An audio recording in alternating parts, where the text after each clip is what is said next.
Okay, my hair's a mess, and it's got an Einstein feel if Albert Einstein invented manic panic, but that's just to show you how excited I am for this video, which is a long time coming.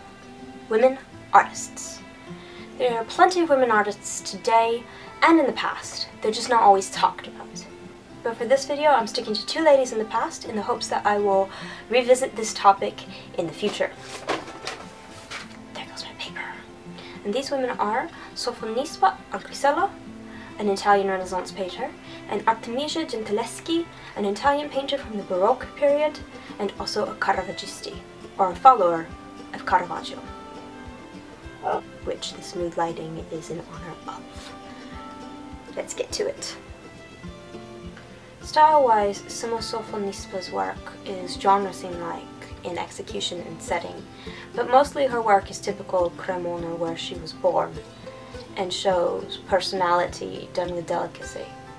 She was born around 1532 to a noble family who was relatively poor. Her apprenticeship to local painters did set a precedent for letting women become art students. She met Michelangelo when she was young, and he liked her work and thought her talented. Like all female artists of the time, she was not allowed to study anatomy, and thus couldn't produce the massive history paintings of mythology and biblical scenes, due to their complex compositions and need for many figures. So instead, she experimented with portraiture, mainly that of in informal settings, which were not the norm at the time. She became well known even outside Italy, and she was lady-in-waiting and art teacher to Queen Elisabeth of Valois.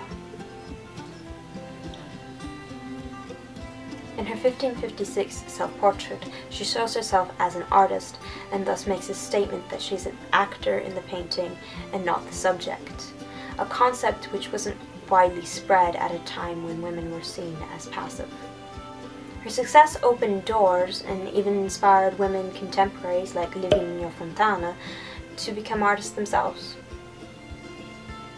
Artemisia's work is notable for portraying strong women, a subject that makes up about 94% of her work. Her work is naturalistic in style, and like a true follower of Caravaggio, she has a mastery over light and shadow. She was born in 1593. She was the firstborn of a Tuscan painter. Her first work was Susanna and the Elders in 1610, when she was only 17 years old. She realistically shows the sexual accosting as something dramatic, which is noteworthy for that time. This active and emotional content is seen throughout her work, such as Judith slaying Holofernes, done in 1614 to 1620. If you compare her Judith to other Judiths done by other male artists, you can call this painting graphic, it's visceral.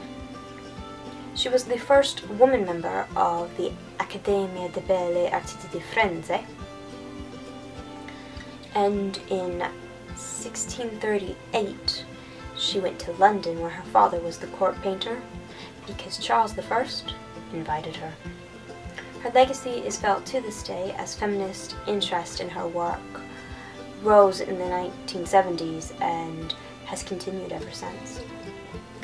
So that's it. That was just a little bit about Sofonisba Anguissola and Artemisa Gentileschi. I hope that piqued your interest and you'll go Google them and check out their work and love it like I do. Bye for now.